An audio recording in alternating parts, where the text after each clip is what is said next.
Exporting performance metrics with Knack3 solutions is simple and fast. First, go to the Employee Metrics tab and select an employee. Then, choose the relevant projects and, if needed, define a time range. Once you're ready, start generating the metrics.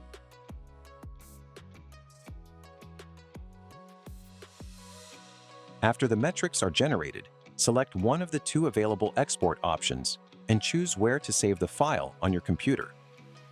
The All Metrics export method includes the Performance and Productivity Dashboard, the Skills Mastery Summary, the Skills Mastery Heat Map, and the Skills Mastery Timeline Graph.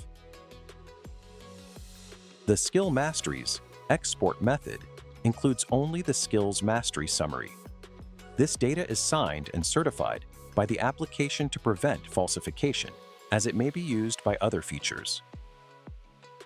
For more information, check out our FAQ at knack3.com.